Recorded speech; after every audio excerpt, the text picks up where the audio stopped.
We're back, everybody, after a little break for the Back2Warcraft podcast. We're here for episode 33, and we have a very, very, very good reason to record once again, because this week is DreamHack Week, global finals, $130,000 on the line, 16 players from all over the world coming to Stockholm, Sweden, and I think by now we're allowed to say that we're coming as well, and we will be there as well. And for that, we have to talk about this a little. We have to preview this a little. And there's no one better than the German Meisterschafts vice champion, the mayor of the town hall, one of the greatest of all time, and one of my co-casters for this event. Hey, Todd, how you doing, man?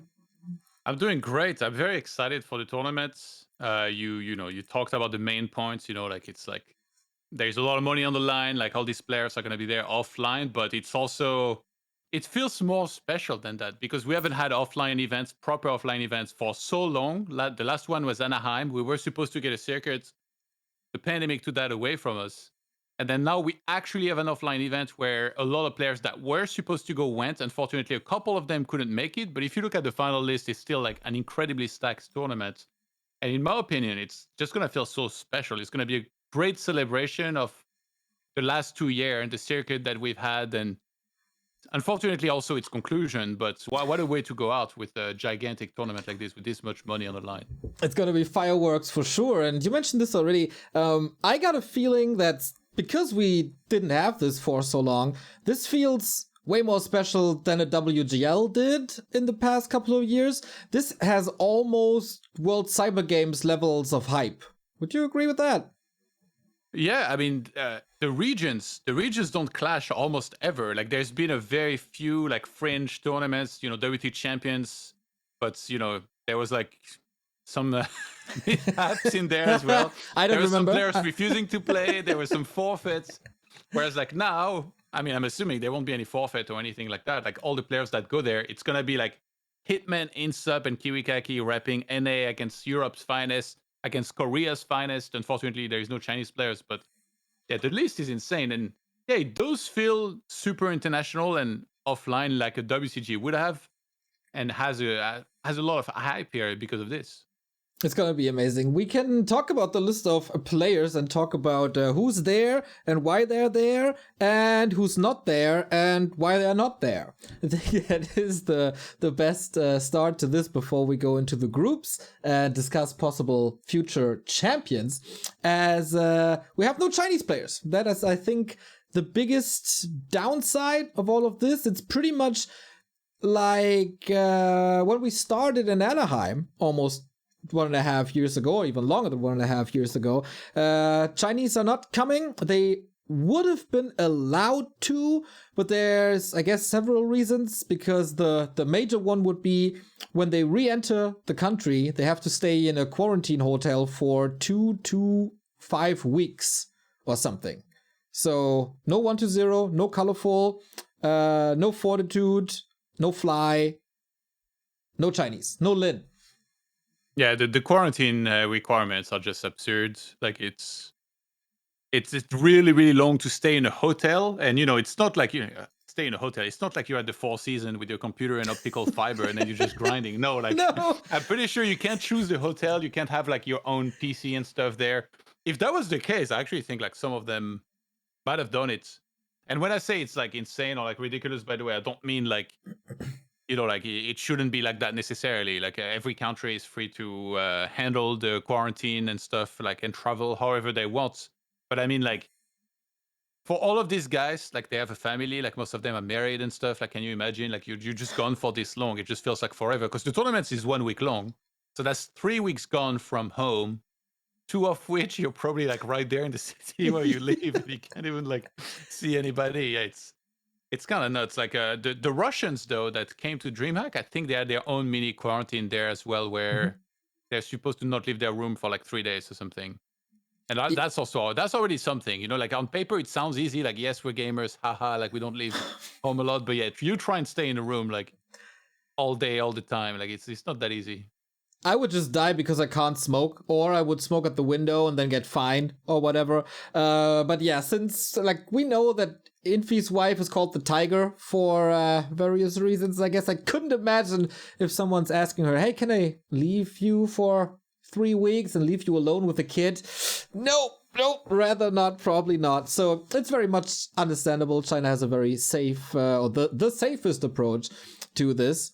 Yeah, it's of course sad, but it's also very understandable. And we've been in Chinese hotels, and some of them are of course very nice, but it's a little bit of a lottery. And hotel internet, especially because you're obviously not the only one staying in that hotel, everybody will be using it, and then worst case, you're stuck there without Chinese Netflix, Chinese Spotify. Yeah, rip life, man. Well, the other guests are probably bored out of their mind with their quarantine. They're like online torrenting, so they take a lot of bandwidth, and you can't get too many games going properly. So, but yeah, you mentioned the players that will not be there. So the 5 players that were supposed to be there and that won't be are Fortitude, Lin, 120, Colorful, and Johnny Cage. So for the first 4, it's 3 Chinese players. We just covered why. Lin as well. He's not Chinese, but he lives in China. So he will be subjected to the exact same quarantine requirements. And Johnny Cage is I'm not sure exactly if he's like a policeman. It kind of sounded like he was studying to be a detective, if that's even something that actually happens, like in the academy. And apparently, if you work in the police force in any sort in Russia, you cannot travel to a lot of countries, or like certain countries, and that's the case with Sweden. I've got to admit, I don't know anything on like how that works or like what's the reasoning behind this, but it's a gigantic shame in my opinion. Like he talked to me and he was like so sad. He's like, this is the best result I've ever had. Like my dream has like been shattered. Like I just felt terrible listening to him. Yeah, that was heartbreaking as well. He reached out to me too. Unfortunately, I couldn't help him either. The sad thing is, I think there's 14 countries where they are allowed to go, like the Belarus and some other former Soviet countries, and China. And ESL announced relatively late that the finals won't be in China, and we were... I kind of knew it would be in Stockholm, but I don't know if the players knew. So that's a super sad thing. Like a couple of weeks ago, he thought, okay, I'm going to China, big trip, big tournament, all gonna be great. Yeah. And then ESL, like you qualify, and then ESL changes the location. You're like, rip the dream, man. That is really heartbreaking. It's super sad, but I feel like we can't be harsh for tournament organizers also, because like we've seen a lot of developments. Like, TY was supposed to be in Sweden and then it got moved. Like countries are changing regulation like all the time. It's super hard to make offline events happen. So I'm thankful it's happening at all personally. But yeah, like maybe China was like super tricky. Everybody would have to do that super long quarantine, which I would have been down for it probably, to be honest. Really? 2 weeks? Be in a hotel for 2 weeks, yeah. Just give me a computer, like as long as the hotel's decent, the hotel room's decent, the internet's decent. I'll be the one torrenting and making sure you guys get the game. No problem. 2 weeks behind the VPN. I'm not too sure, man. But okay, yeah. I'm kind of happy that it's in Sweden. So for me, instead of an 11-hour travel, it's gonna be 90 minutes, which is very relaxed for the first time in forever. And we have to talk about the players that are there instead of the 5 players we mentioned. And that is Insup, Lucy, Kraft, Sock, and Remind. Yeah, and these were the guys that were in the rankings right under some of the people that couldn't go. So initially, only a player in the region where a player couldn't attend could replace that player, I think. So Insuperable ended up being the guy that had the most points outside of everybody that was like in the 15 guys. Krav somewhat replaced Johnny Cage, and then everybody else is from the Asia region. So Sok, Remind, and is it Luke Hill or Luke Hale? I asked like yesterday and I already forgot. Do you remember? I think he said Luke Hale, but we will hear this a million times over the past 6 days, I believe. He will let us know, and he will probably say it on stream as well. I'm super happy for Insup. He was grinding cups. He could never really overcome Cruncher and Hitman, so he was kind of destined to get this 3rd place because he had a bad seed in the summer season, but he was way more active than Kiwi, for example, and played a lot more cups and provided a lot more content for the scene. So as a 3rd place pick, Insup, man, I'm all over the moon that I'm finally gonna meet this guy. We will have some boots together, that's for sure. He's quite a character. I think it's great that he's going also. It definitely would have felt weird, sad if he didn't go, especially because he was one of the guys that missed Anaheim initially. Yeah. I can remember, like, it was in North America. He was, in my mind, he was going to go for sure, and then he didn't go. He didn't have a passport at the time. So now we got to find out everything that was happening with his passport and like how last minute and stuff he was going to get it. And he was actually kind of stressed. It's funny for me, like all these guys are like stressing super hard over travel. Like Krav has also been messaging me and stuff. He's like, so what clothes do I bring? Like, what do I wear? Can I wear tracksuits and stuff? Like, bro, like, are you like, what are you talking? You can wear whatever you want. You can wear pajamas to the venue if you want. Yeah. Like, why are you asking me this? Yeah, this is the second cool story. Kind of goes for Insub as well. They've never been at a LAN event. I think their rise in prominence just came with the Reforged launch, and they never had the chance to play an offline event, but they used the chances they got for the online tournaments. So we'll finally see them. And Krav also very dedicated, super nice guy. He was entertaining us already so much with like his Twitter post and how he acted on the player camera. And this feels just right that he's there. It feels like he got the reward for his hard work in the past 2 years. Yeah, honestly, I would have been really sad as well if Krav wouldn't have been there. Obviously, you know, the most deserving 16 were supposed to go, but he was just like right there at the cutoff points. He was so close to actually being able to make it. And especially if you look at the guys that he lost to, like he only lost to the absolute top competition, the Foggies, the Happy, and all these guys. He even beat X-Lord in one of the seasons. So it's so cool to see that he's going there. He's super motivated. He's been practicing a lot. So yeah, very excited for him to play there as well. A pretty good race distribution overall, I guess we could say as well, like fairly even numbers, even putting aside like the players that couldn't or that didn't end up being able to make it there.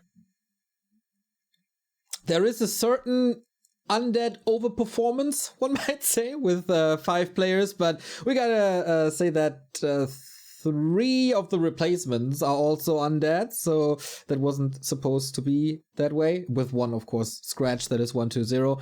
And they will have the lowest seed, Lukael and Krav and Insa probably not going into their groups as favorite, but apart from that, it's super cool because usually in the regions we had either too many undeads, or too many night elves, or there was no orcs at all, or just this one human that could do something. And now we all merge them, and all of a sudden it feels kind of equal. Yeah. Yeah, I mean, the Battle of the Regions is really like the big story there. Obviously, you have the fan favorites. Like if you're a Warcraft fan, you know about Moon. You're like, how is Moon gonna do there? It kind of feels like it's his, it should be his tournaments to win on paper for a lot of Night Elf fans and Moon fans, just because also there is so much money on the line. It's 50K for first, and then there is a price drop to 22K for second. So it's like, well, Moon's the earningest player of all time. But then there's the Happy fans. They think this guy, he's got it locked.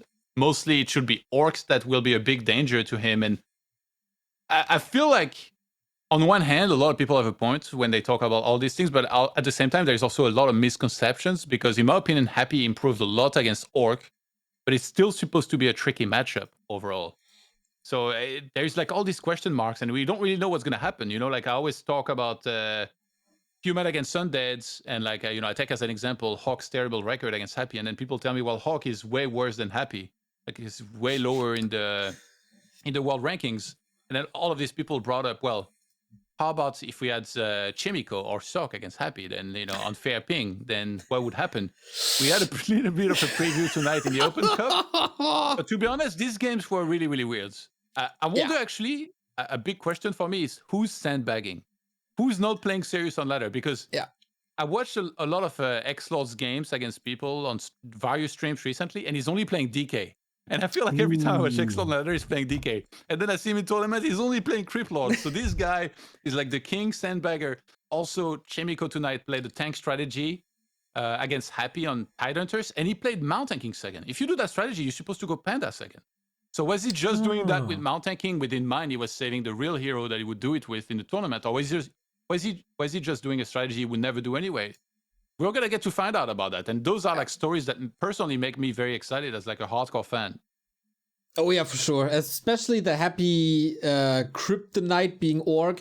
the last few, like there are some arguments to that. When he went to BREC or something, Fly kind of slaughtered him, but since then we've had 3 to 4 patches, so everything is different since then. That was offline, by the way. But then in the second most recent War 3 Champions finals, where Happy was playing versus Focus, it was a super close best of 5 series with Happy having the ping advantage. And then of course the one side says, oh, you only won this because of ping, and the other side said, oh, he has overcome his orc weakness. And there's so many question marks, there's so many mysteries, and we're about to solve them all. And also the question, how good is Hitman really? Yeah, that's pretty hype, because North America, historically, they've had good players. They've had some players that have won tournaments internationally, like Wizard, comes to mind. They had guys like Short Round, Nilknarf, and all those great players. Even Heather, like a long time ago, and also an undead player in like 2004. But now Hitman, it feels like he's very high up there in terms of like potentially being one of the world's best. So I'm very curious how he does now against all the best players in the world in an offline event, because I think he went to a WGL before, but he wasn't as good as he is now, like not even close. Like he's just practiced so much since then. He also went to Anaheim, so there is a bit of experience on LAN as well, because that is now a factor. Like, we remove the ping factor entirely. It will be the same conditions for everyone, obviously, but we bring another factor back that we haven't talked about for like 2 years, and that is, how do people perform on LAN? Are they getting nervous when there's lights on them, when there's cameras in front of them? Can they adjust? Like, is it the right height for the chair, for the table? Do they bring the right drivers and settings, etc., etc.? That is something that nobody really knows, because everybody was just in the comfort of their home for 2 years. Yeah, and some players deal with that a lot better than others. I was always one of the guys that struggled a little bit with offline settings. Maybe I didn't put enough effort into figuring those out like perfectly and stuff.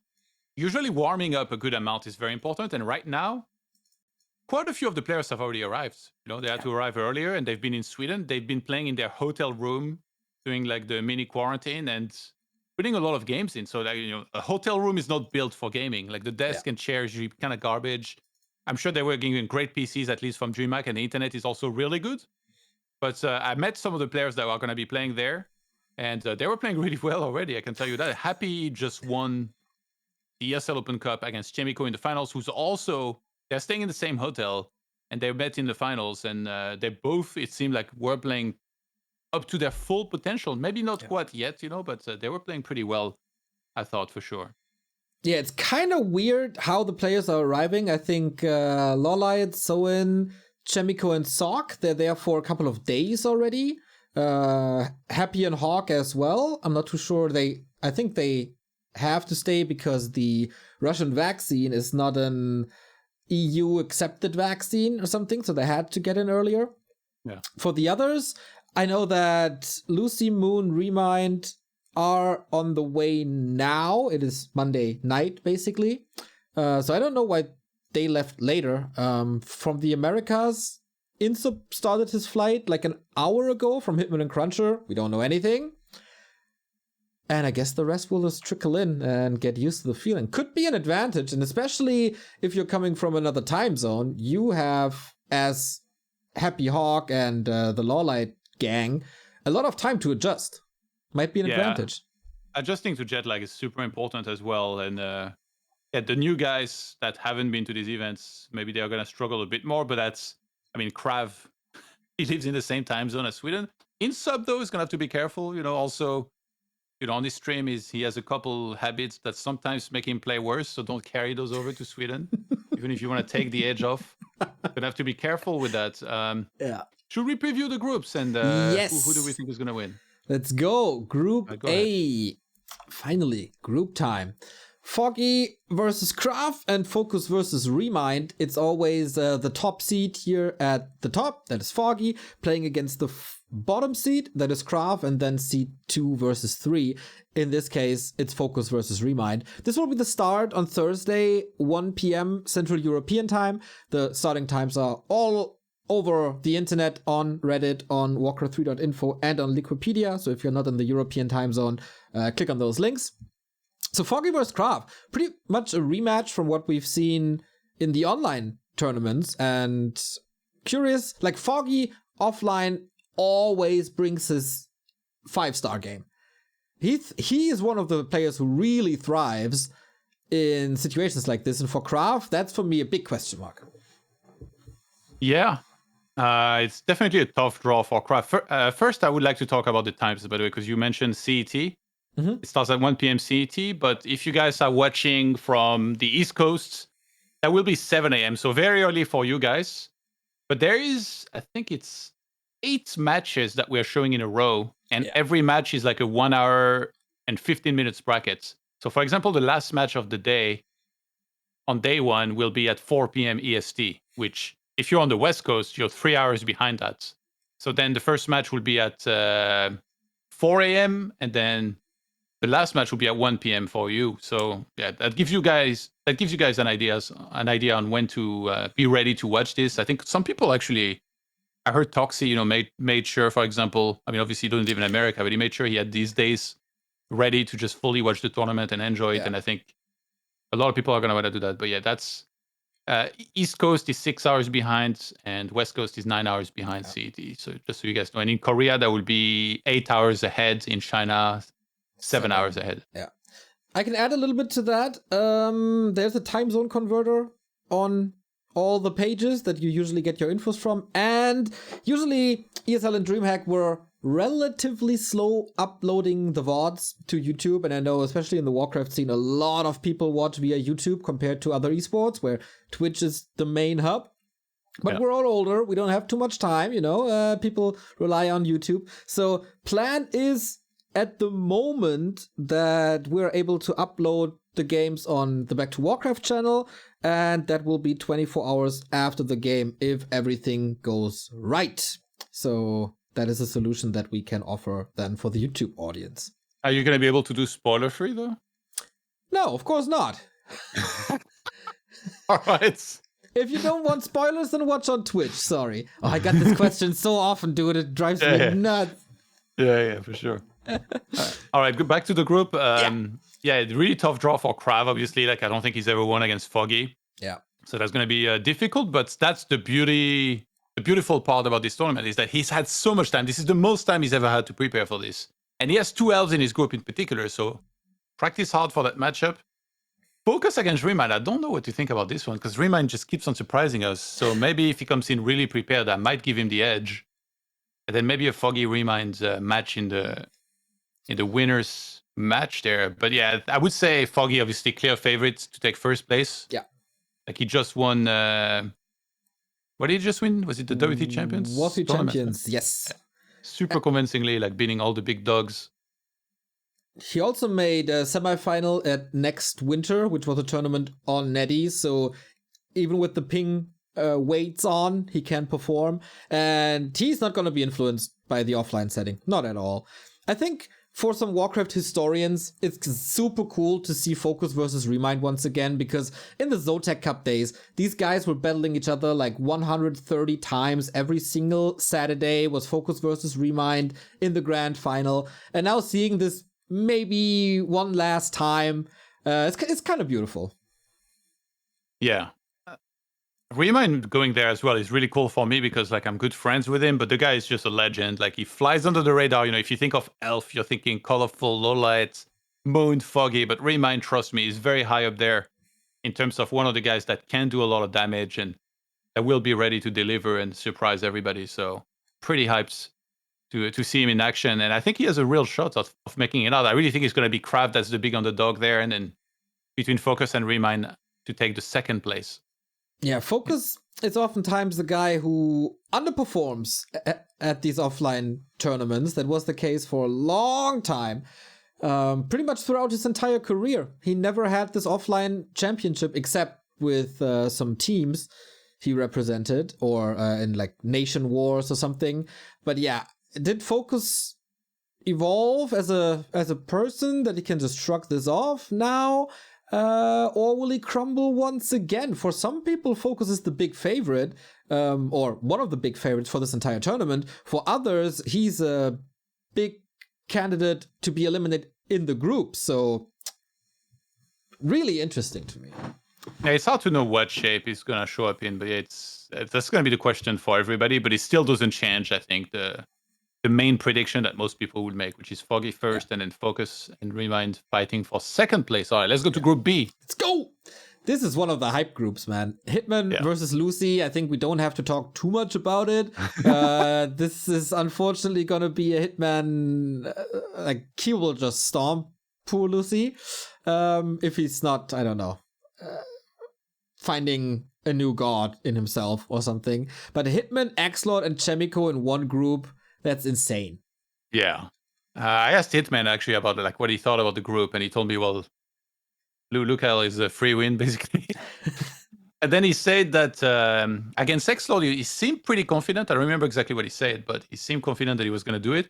And Chemico, he said, was winnable as well. And I think that's really also the takeaway that I got from a WT Champions match, which was very controversial because, Chemico won one-sidedly and then Hitman just forfeited the tournament.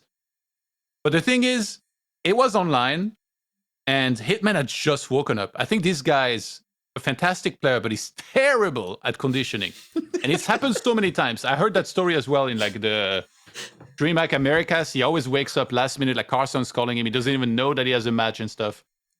This time, he's in Sweden. He's there to play the tournaments. I'm pretty sure he's not going to wake up 5 minutes, or God, I hope he doesn't wake up 5 minutes before his matches. So I think it's going to be totally different. He's going to be awake and he's going to have warmed up and all that. And I actually think like he could do some serious damage if he's on his A game. He could very well take first place in that group, if that's the case. But obviously, Chemico, it's offline. X-Lord as well. Like, we shouldn't count X-Lord out. It's really between those three guys here. And I can't tell who would finish first, who's super likely to finish first or even second. It's really about how well they prepared and how good they're going to play there. Like X-Lord, I think a lot of people look at this group and they might think, okay, Hitman and Chemico, like, easy and safe. No. Like, don't count X-Lord out here. He's going to come prepared, especially, I think, against Chemico. He could do some serious damage. Like, I had the misfortune of fighting this guy in Meisterschaft, and he's pretty good against human. He absolutely is. And I think for him, it's really good that these big two tournaments for him, like the Meisterschaft finals and the DreamHack finals, are so close to each other. So he can try to peak now and put a lot of effort into his play right now, even though there might be a lot of work. I think he has a higher real life workload than Hitman and Chemico, for example. But he can focus his energy into these 2 to 3 weeks right now, and he has a bit of time when he's in Sweden, of course. This group is, for me, the epitome of this entire tournament. We got 3 regions, 3 different races, and they clash, and 3 of these 4 players are super hype. X-Lord can always go very, very far if he's motivated. Same goes for Chemico and Hitman, the big NA star. Will he put NA Lul to shame, or will the scene continue to make a mockery out of NA? Kinda up to Hitman. Yeah, he's the big hope from NA for sure. I think Cruncher and Insup will have a much harder time, and in my opinion, he can do it. It's all about, how well is he going to adjust to jet lag, how it's going to be his conditioning, like just make sure you wake up early enough, have some food, like be disciplined with everything. And by the way, I feel like we should talk maybe a bit more about the prize pool, because we mentioned there is 130K on the line, but that also affects how much these guys should prepare, right? Like where you anticipate you might end up finishing. So 50K for first, 22 for second, 22K, $10,000 guaranteed for anybody that makes top 4. So I think a lot of these guys that, if you're not Moon or happy, you might be thinking, okay, in the first place, right? I really want to make top 4. That should be the goal, because $10,000, that's like sick. A lot of money, to be honest. That's just, like the whole season, like every time that Happy won a DreamHack, it was what, 2,400. Now it's like 4 times that. So top 8 is $5,000. Top 9 to 12 is 3,000. And I thought it was only 1K actually, top 16, but no, it's 1K5 apparently. So even more than I thought. If Liquipedia is up to date, should be though. But yeah, you can double your prize money with one best of 3. That's $1,500 for one best of 3. And that's just insane, man. I think most of these players have never won $1,500. Well, not most of them, but some of them. And most of them probably never won 5,000. So this is absolutely surreal how stacked this is. I think whoever gets top 1 here pretty much doubles... like if Moon is winning here, he doubles his 2021 tournament earnings, and many of these players can quadruple or even more their career earnings here in this tournament. It's like a once in a lifetime opportunity for all of them. But let's take Happy for example. Like Happy has done really well this year, but he hasn't played Asian tournaments. He's mostly been like the DreamHacks, Europe, and also like the Open Cups, of which he's won at absurd amounts. And you might think, okay, well, he's doing really well. He's making a lot of money, right? Well, he's doing all right for himself. But I want to say he's only one. That's that's the key word. 20 or about 25K. If he wins these tournaments, actually, wait, I have the number here of amount of tournaments that he won. He has 51 gold medals, 2 silver medals.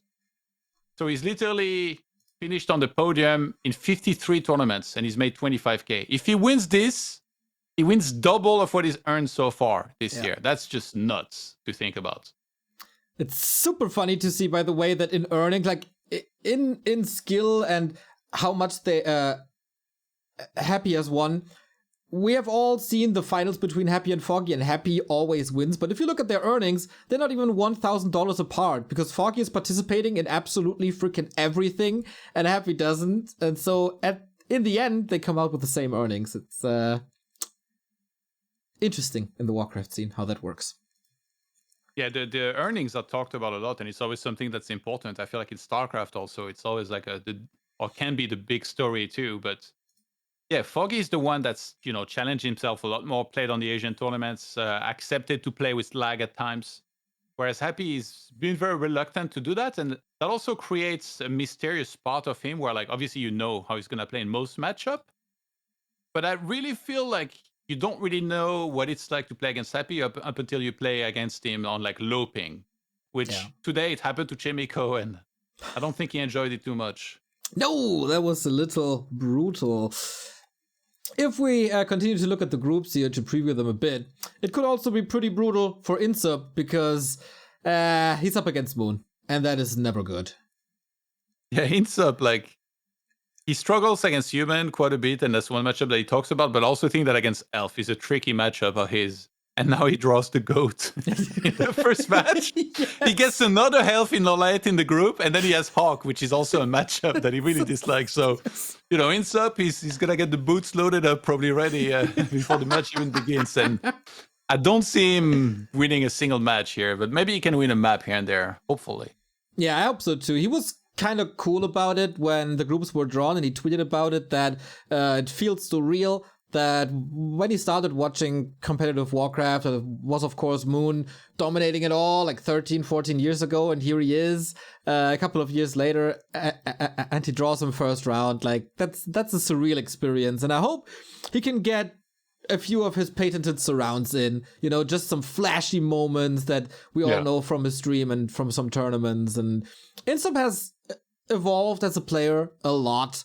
Is he ready for the GOAT? Questionable. Is he ready for Hawk and Lawlight? Also a little questionable. But I really hope this man gets a map, and I don't think it's impossible. Yeah, no, he's definitely capable. Like, in the past, he's beaten some big players as well. I remember he eliminated Foggy out of an Open Cup once as well. By the way, Group A and B, that's on Thursday, 25th. But now we're doing Group C. We started previewing Group C and D. Those are going to be on Friday. And then obviously on Saturday, we'll have the quarterfinals. And on Sunday, the semis and grand finals. We start later on Saturday and Sunday.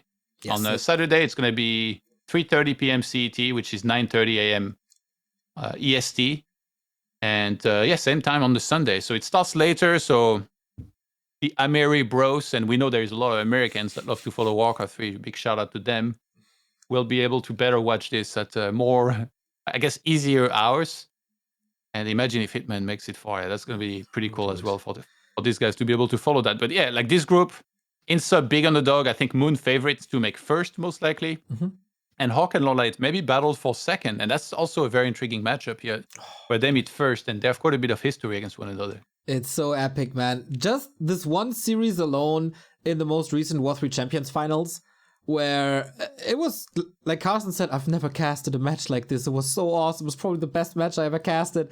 And these guys are so fun to watch. They never go 100% according to the standard.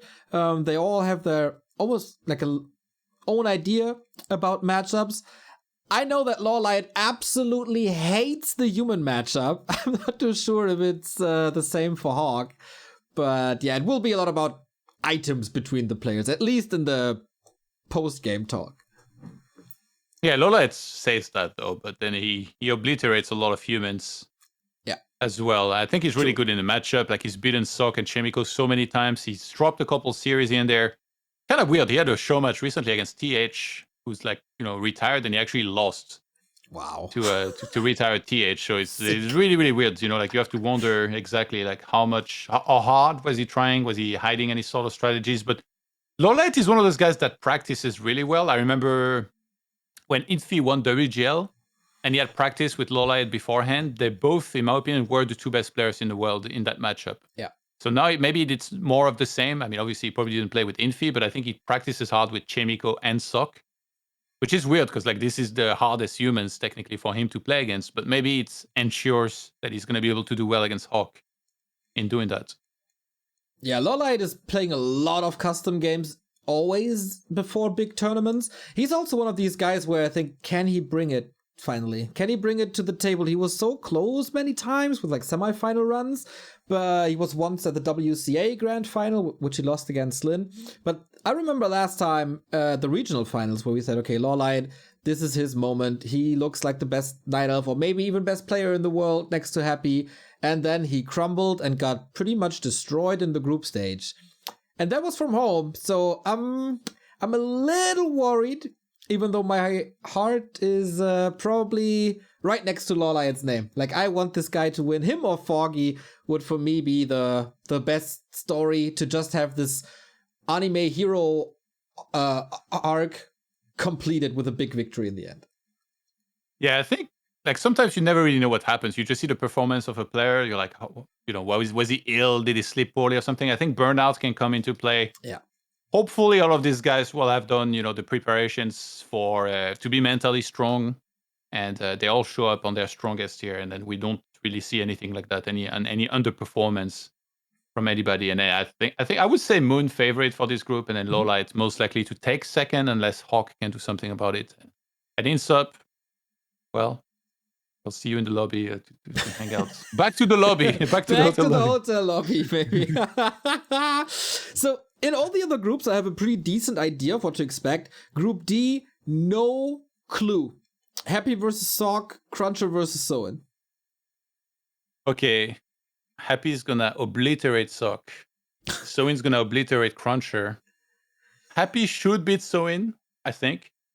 And then I think Sock should be Cruncher. I mean, Cruncher, I don't think he's like a favorite to do really well in this tournament, but that's also because I don't know anything about his practice. Is he not playing at all? Is he playing a lot of custom games? I think I heard someone say that he was playing some custom games, but I don't actually know for a fact. I haven't talked to him in a while. So there is a chance he shows up strong, but this is just an absurd group for him to get, right? Because against Happy, like, most humans are big underdogs. Soin's really good against human as well, and then Sock is also really good in mirror. So I would say Happy favorite to take first, in my opinion, and then most likely Soin or Sock in second place. I would say maybe Sock, because, I think if he drops down to the low bracket and then beats Cruncher and he has to face Soin, he might be able to do it. I think from all the weaker tier players that we talk about, Cruncher has the best potential. Like, if he really puts in the work, he could cause quite an upset. But then, as you said, the question is how seriously is he taking this? How good is his practice going? Sock and Soin both 100% mega motivated. Same must go for Happy as well. Is it really between the three? We'll see. I had a little bit of a wrench in my Sock hype train when he lost to Sonic today, 2-1. Oh, okay, that's weird. That shouldn't happen. Well, I lost to Sonic the round before, so I know what he had to go through. Yeah. Yeah, I don't know. Lots of Warden. No. Actually, he played like Keeper and stuff. Okay.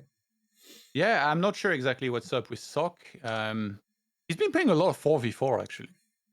And I feel like actually 4v4 helps you for the bigger battle when you have like 80 supply, because like it happens so much in 4v4 that you have 80 supply. Like almost all the maps are like no rush. You know, it's like long rush distance, easy expansions to take. So it's gonna help you in that phase. But if he's been playing less solo, then maybe in the earlier game when the creep route, when you need to be on point with the denies, is not gonna be as good. So hopefully he's on point with that. But yeah, that's a really tough group, to be honest, because Happy, you know, is kind of supposed to take first. And then against Soin, there's no room for mistake. And also you can't count out Cruncher. I think Cruncher, his best shot in that group probably would have to be when he faces Sock. Maybe even against Soin, he might have a shot. It's really only against Happy that I think it's going to be almost hopeless. Happy against Sock is a hype match, by the way. Like Sock has beaten Happy in the past. It's finally happening offline as well. That's one of the things I was talking about earlier, where that's his opening opponent. Imagine if Sock looks at that group and he's like, all right, I'm going to practice like crazy for weeks against Sunday to make sure I beat Happy in the first match. And then after that, it's going to be smooth sailing, because taking first place is very important. I always talk about it during the DreamHacks, but then you meet a second place finisher from another group. And when I look at these groups here, by the way, I feel like there is a chance we could have 2 players of each race in the quarterfinals. But obviously that would almost be crazy. Like all the stars would have to align and everything. There's also a chance we get 4 elves, and then and then all 4 elves, 3 undeads. It's like 3 undead is kind of unlikely, but I totally agree. Night elves look pretty good. Also, the groups look pretty good for that. Like Moon Lawlight, we talked about it.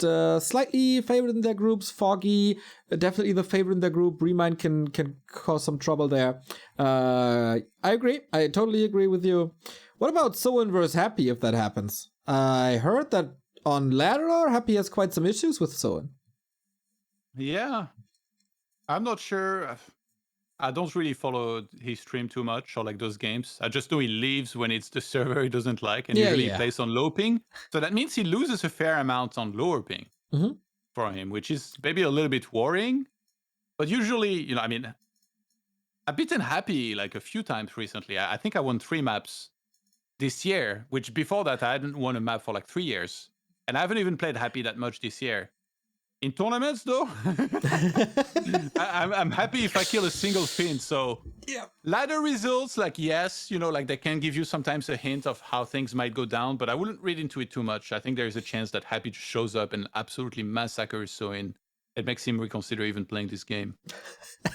That is a possibility for everybody who plays against Happy, I guess. Or it's gonna be a reality check. I want to know, ToD, who wins this thing, to kind of slowly wrap this up. It's a tough one. I think the clear favorites is Moon and Happy, clearly. But then some people could really easily play Troublemaker. Foggy, like, this guy's just been incredible. He beat Moon recently. If somebody can do the heavy work for, let's say, Foggy, and then eliminates Happy, and that somebody's an orc, then maybe Foggy can win the whole thing. Obviously, Foggy against Happy, he has a shot, but it's going to be a slim one. So I'm going to say Lucal is going to win this one. How much money do you want to bet? I'm in. I don't care, man. I put everything on the line. My entire, family, business. Actually, I think like the bracket is going to tell us a lot once we see it, because, in Warcraft, it works a way or another. Like, for example, Hitman, it's tricky matchup is Night Elf, right? So let's say the Night Elves lose to, like, let's say Human or Orc or something, then Hitman has a real shot at going very high. Even against Happy. That's a matchup I want to see. Like, where we might get Hitman X Lord. Yes. And I hope that we get that, but Hitman against Happy, that also would be a sick matchup that I would love to see. So if that's not happening somehow, we have to arrange like a show match.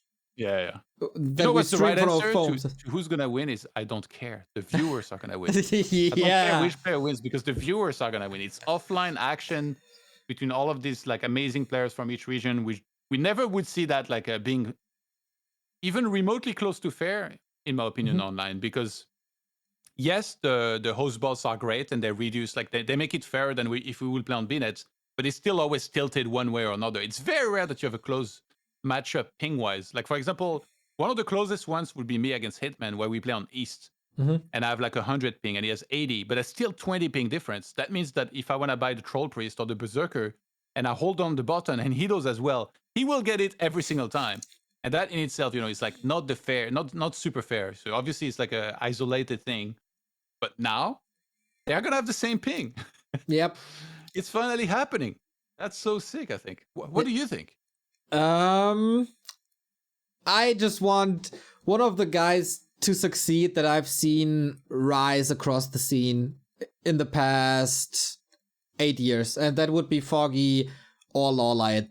Like, my heart is so deeply involved with these guys. I saw Lawlight from being almost no-name player in Zotac Cups to becoming this master of the Warden who eliminated the human gods, and I saw Foggy almost conquering Shanghai when nobody thought he would even stand a chance.